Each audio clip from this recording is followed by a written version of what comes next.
이는 수많은 뉴스 가운데 가장 관심을 끄는 이슈에 대해 집중 분석해보는 특급 추적 시간입니다. 오늘 추적할 사건은 바로 이 사건입니다. 네, 성완종 리스트 수사가 속도를 내고 있는 가운데 야당이 이완구 총리 해임 건의안을 제출하기로 의견을 모으고 내일 의원총회를 열기로 했습니다. 성완종 리스트 8명의 이름이 올라간 김기춘 전 비서실장이 어제 일본으로 출국해서 도피성 출국이 아니냐 이런 말이 나왔었는데 잠시 뒤에 귀국한다고 합니다. 이번 사건 자세히 알아보도록 하겠습니다. 먼저 영상으로 추적합니다.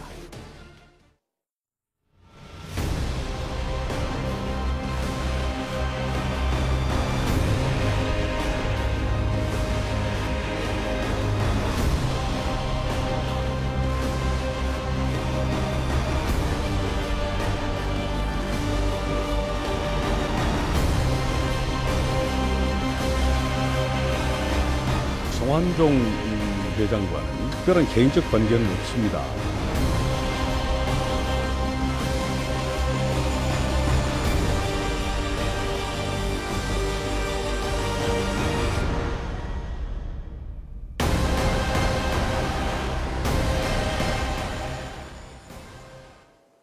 네, 이완구 총리의 자진 사퇴를 요구하던 야당이 이르면 이번 주 안에 해임 건의안을 제출하기로 하는 등 연일 대여 압박의 수위를 높이고 있습니다. 정치권이 또 한번 소용돌이에 휘말리고 있는데요. 전문가 두 분 모시고 얘기를 좀 나눠보도록 하겠습니다. 김만음 한국정치아카데미 원장 그리고 백성문 변호사 두 분 나오셨습니다. 안녕하세요. 네, 안녕하세요. 네, 먼저 특급 추적 첫 번째 키워드 확인해 보도록 하겠습니다. 네, 해임 건의안입니다.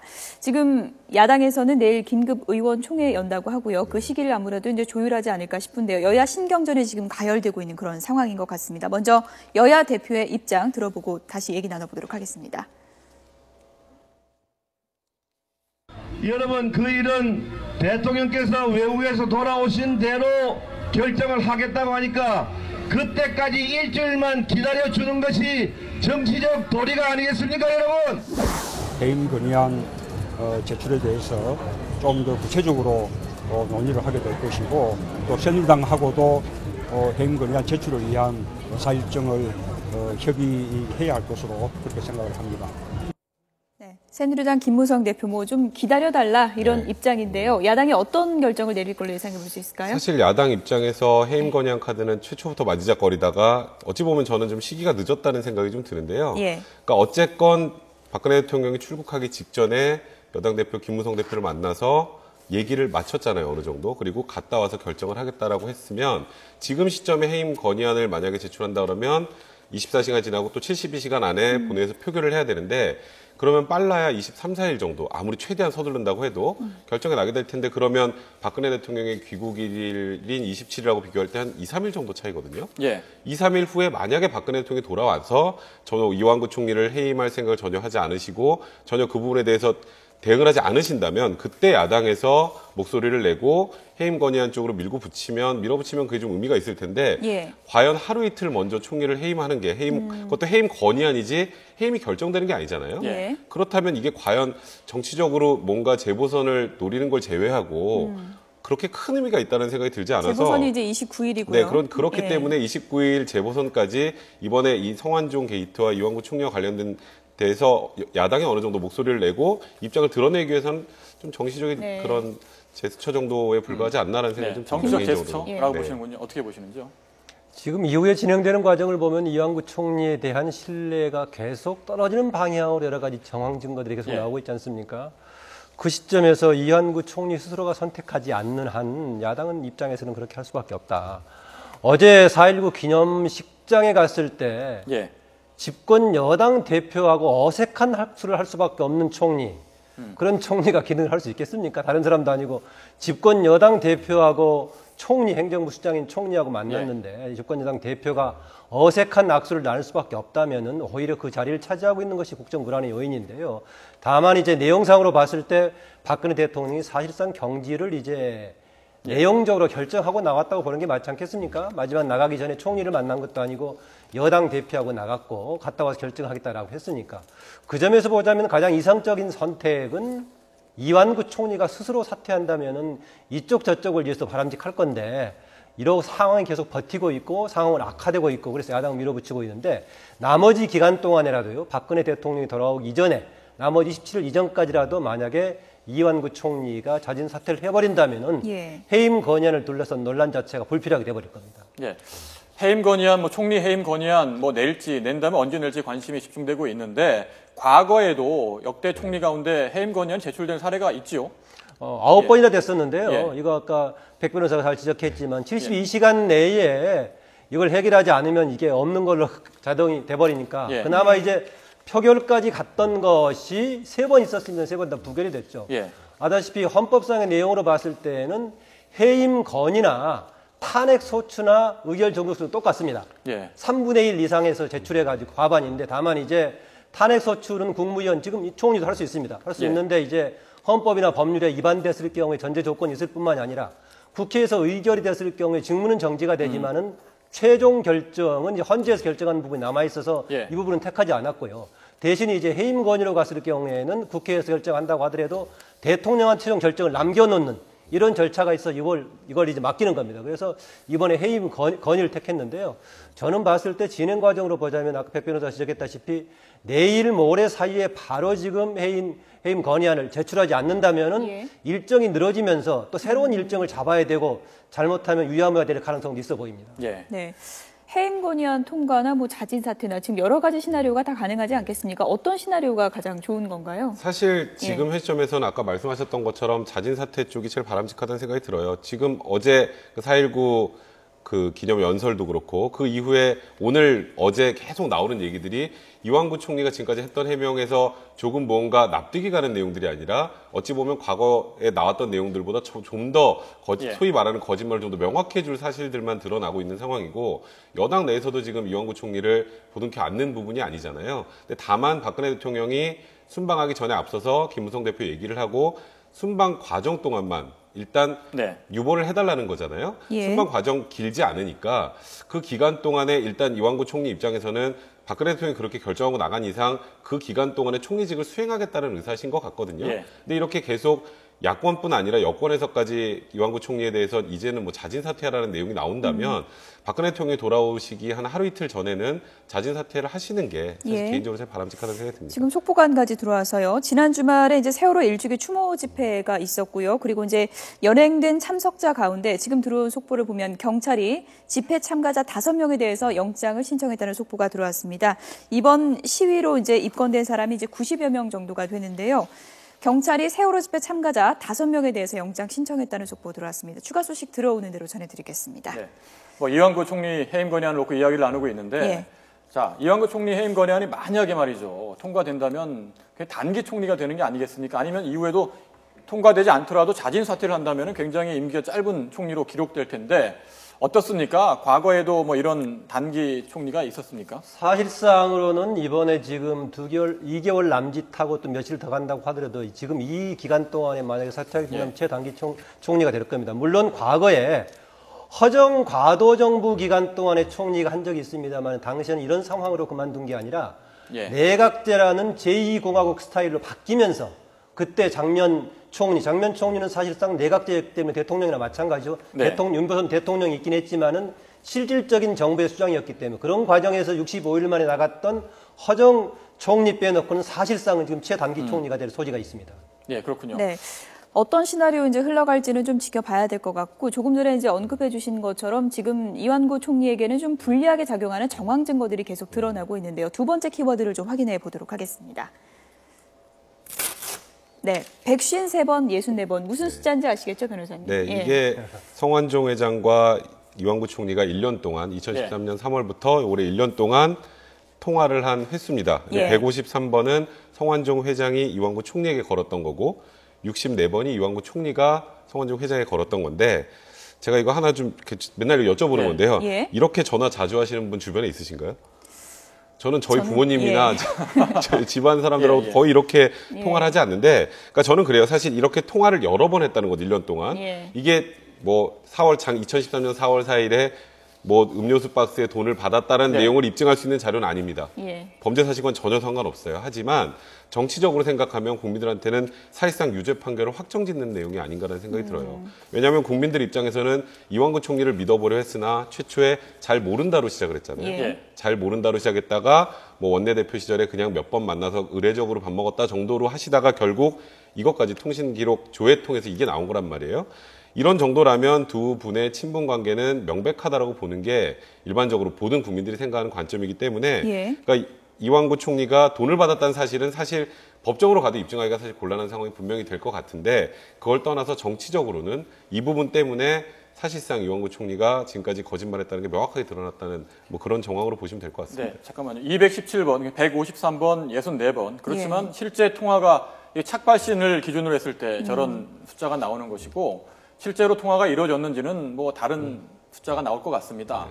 다만 뭐 지금 정치적 유죄 판결이라는 말씀은 뭐 공감하는 분이 있을 수도 있고 또 일부에서는 또 끝까지 가봐야 되는 거 아니냐. 예. 검찰 수사를 받아보면은 실질적으로 나오는 게 없는 그런 결과가 이룰 수 있다. 이런 말도 하는 분도 있습니다. 그래서 그러면, 정치적이란 수사를 붙였어요. 상업적인 일단은 차원이 아니라. 그래도 좀 정황 증거라고 볼 수 있을 텐데 이런 정황 증거가 검찰 수사에서는 어떻게 작용할 수 있는 겁니까? 그러니까 지금까지 나와 있는 증거들을 쭉 지켜보면 2013년 4월 4일 날 성완종 회장이 선거사무실에 찾아간 사실까지는 어느 정도 입증이 된 것 같아요. 예. 그리고 그 다음 단계로 독대를 했느냐 여부 관련해서는 이완구 총리의 전 운전자의 진술이나 당시에 그 지역 기자의 진술 이 두 개로 해서 독대를 했다는 부분이 나왔는데 예. 그 부분과 관련해서 아직 명확하게 입증이 된 건 아니고 마지막으로 제일 중요한 건 결국 무슨 음료수 박스 안에 돈이 담겨서 건네갔느냐 가장 중요하잖아요.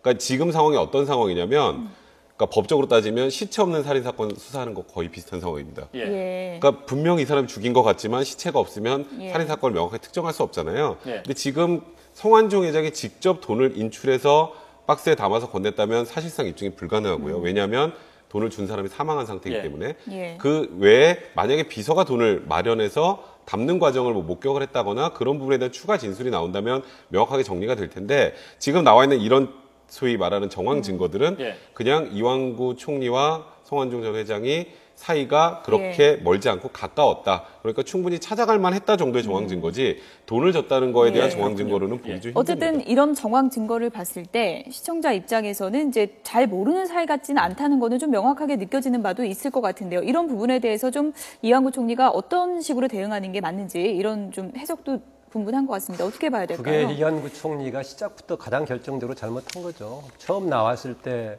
두 사람 간의 관계가 이야기할 때 19대 국회 들어와 가지고 1년 정도 같이 교류한 것밖에 예. 없었다라는 얘기가 설득력이 없었죠. 지금 메모에 거론된 8분 중에서요. 이완구 총리가 갖는 몇 가지 공통적인 특징이 하나 있는데 8분 중에서 충청 지역하고 관련된 직접적으로 관련된 유일한 분입니다. 예. 그러니까 충청 지역 관련해서 이전에 여러 가지 교류가 있었을 가능성이 또 하나 있는 것이고 이번에 더구나 얘기가 많이 되고 있고 비판 집중적으로 되고 있는 이유가요. 총리라는 8분 중에서 현직 가장 높은 직책에 있기도 하지만은 유일한 국무위원이죠, 지금 총리가. 그렇기 때문에 국회 대정부 질의 과정에 출석해가지고 이제 여당, 야당 가리지 않고 추궁을 특히 야당 의원들로 추궁을 당해서 이제 문제가 드러나고 있고 그래서 먼저 지금 되고 있는데요. 만약에 지금 되지 않고 있는 7분들도 이런 과정을 거치게 된다면 이런 못지않게 논란이 될 소지가 있는 분들도 아마 있을 겁니다. 예. 네, 그렇군요. 자, 오늘 뭐 여러 가지 이야기를 나누고 있는데 세 번째 키워드를 보도록 하겠습니다. 네, 일본 출국. 성완종 리스트 8분 중에 한 분이죠. 김기춘 전 청와대 비서실장이 어제 일본으로 출국했다가 오늘 잠시 뒤에 귀국한다고 합니다. 그런데 이러다 보니까 오늘 법제사법위원회에 박지원 의원이 나와서 한 말을 했습니다. 네, 먼저 박지원 의원 말을 들어본 이후에 이야기를 나눠보도록 하겠습니다. 국민적 의혹이 아주 증폭되고 있는 이때 어제 출국을 했다라고 하면은 검찰에 대해서 법무부에 대해서 정부에 대해서 국민적 의혹이 더 증폭할 겁니다. 상당한 의혹이 있는 분이 해외 로밍돼 있다라고 하면은 충분한 문제를 야기시키는 겁니다. 박 의원 말과는 달리 김기춘 전 실장 측에서는 도피성 출근 절대 아니다. 뭐 개인적으로 과거에 있었던 예약이 있었다고 합니다. 그것 때문에 일본 갔다 왔다 이런 입장인 것 같은데 문제는 말이죠. 10만 달러를 주었다고 성완종 전 회장이 주장하고 있고 뭐 사실 무근이라고 첫날부터 김기춘 실장 강하게 부인을 했는데 몰랐다 이런 말을 했다가 말이 조금씩 달라지는 것 같습니다. 어떻게 보시는지요? 글쎄 그것 때문에 좀 그러고 있습니다. 아까 제가 지금은 그동안 이완구 총리 한 사람만 집중적으로 주목을 받고 추궁의 대상이 됐지만 다른 분들도 점철 하게 되면은 못지 않을 수도 있다라고 했는데 이제 김기춘 전 실장 문제가 되고 있는데 아까 박지원 의원 로밍 이야기는 확정적으로 일본으로 출국한 것이 확인되지 않았을 때 로밍으로 간접적으로 확인했고요. 이제 출국한 것은 확인이 됐죠. 확인이 됐고 오늘 오후에 돌아오겠다는 것인데 추궁한 것은 왜 그러면은 지금 황교안 법무장관한테 하는 이야기가 다른 분들에 대해 집중적으로 정말 객관적으로 수사할 성역 없이 할 의지가 있느냐라는 것을 확인하는 차원에서 굉장히 중요한 지금 키 소지가 있는 분인데 이렇게 뒀다는 것하고요. 얘기했다시피 전혀 자기는 아무 상관없는 소설 쓰고 있다라고 얘기했었는데 이후에 만났던 것이 구체적으로 드러났죠. 2번에 걸쳐서 나왔던 걸 얘기했는데 한 번은 본인도 시인을 했고 한 번은 기억이 안 난다라고 해가지고 뭔가 좀 확실한 기억력을 가지고 있다고 자랑하는 김기춘 전 실장도 본인이 이런저런 말에 번복하는 상황이 돼가지고 역시 같이 좀 신뢰감을 잃어가고 있는 것 같습니다. 근데 다만 이제 출국을 했다라는 부분을 관련해서 문제 삼기는 좀 그렇다는 생각이 들어요. 왜냐하면 이 김기춘 비서실장이 메모장에 나와 있는 그 날짜가 2006년도잖아요. 2006년도를 기준으로 해서 10만 달러를 받았다라는 게 정치자금이라면 7년 공소시효 완료가 됐고요. 만약에 이게 뇌물이다, 그러니까 대가성 있는 뇌물이라고 하더라도 그 당시에 환율로 기준으로 하면 9,500만 원 정도가 되거든요. 1억을 넘지 않으면 그건 역시 공소시효가 7년이라 사실상 기소를 못하는 범죄예요. 근데 이런 상황에서 출국 금지를 걸 수도 없는 상황이고 그리고 이게 만약에 장기간 해외를 간다라거나 아니면 뭔가 증거를 인멸할 시도를 하기 위해서 가는 거란 모르겠지만 개인적 일정으로 1박 2일 갔다 오는 정도 가지고 이 부분을 비난하는 건 저는 개인적으로 조금 문제가 있지 않나. 그렇게 볼 수 있겠군요. 이건 왜냐하면 어쨌건 처벌을 못하는 범죄이기 때문에 물론 그런 부분이 있습니다. 시간이 이제 좀 2분 정도 남아있는데 마지막 키워드로 가보겠습니다. 네, 불법 정치자금 전반. 황교안 법무부 장관이 이제 한 얘기인데요. 정치권에서 오가는 불법 정치자금 전반에 대한 검토가 필요하다. 이런 발언입니다. 검찰 수사와 관련해서 어떤 점을 좀 주목해 볼 수 있을까요? 사실 저 말씀은 좀 안 하셨으면 더 좋지 않았을까. 그러니까 수사하는 과정에서 야당 의원이 금품을 수수한 정황이 드러난다라거나 아니면 과거 노무현 정부 시절에 특별 사면과 관련된 부분이 수사를 통해서 드러난다면 그러면 충분히 저런 말씀을 하시는 게 좋은데 지금 어쨌건 메모 리스트에 올라와 있는 8분에 대해 수사를 하고 있는데 불법 정치자금 전반이라고 하는 건 여야 정치권 전반에 대한 수사를 진행하겠다는 취지시잖아요. 굳이 저 얘기를 하실 필요가 있을까? 뭔가 야당 의원들 입장에서 받아볼 때는 굉장히 불쾌한 발언으로 들릴 수 있어서 괜히 공정성의 의심을 받을 이유는 없는 것 같아서 좀 아쉽습니다. 굉장히 부적절한 발언입니다. 그래서 황교안 법무장관이 굉장히 정치적인 발언력을 자꾸 끌어가는데요. 이번에 그렇지 않아도 박근혜 대통령이 지금 이번에 성완종 씨 리스트 파문 일어난 걸 가지고 얘기했을 때 정치개혁 차원에서 근본적으로 뿌리 뽑겠다. 그 방향은 맞지만 현재 걸려있는 것은 박근혜 정부의 주요 인물들, 이른바 실세라고 하는 사람들이 걸려있기 때문에 이 부분을 어떻게 처리할 것인가에 대한 분명한 의지라든가 유감이라든가 이것을 먼저 표명한 다음에 이것을 계기로 정치개혁의 방향으로 가자 이런 차원이라고 주장하는 것이 맞다라는 비판도 나왔는데 담당하는 황교안 법무장관까지 이것을 일반적으로 정치자금 전반의 문제로 좀 제기하는 곤란하고 이번 수사 과정에서 거리는 게 있다면 성역 없이 여야를 넘어서겠다 이런 정도 의견은 충분히 가능하죠. 그렇군요. 네, 검찰의 압수물 분석 작업이 마무리 단계에 들어감에 따라서 성 전 회장의 핵심 측근 등 의혹 규명의 열쇠를 쥔 주요 인사들이 곧 검찰에 나올 예정입니다. 전국을 강타하면서 재보선 판까지 뒤흔들고 있는 이번 사건의 전모가 구체적으로 모습을 드러낼지 정치권이 촉각을 곤두세우고 있습니다. 네, 지금까지 김만흠 한국정치아카데미 원장 그리고 백성문 변호사였습니다. 두 분 고맙습니다. 고맙습니다.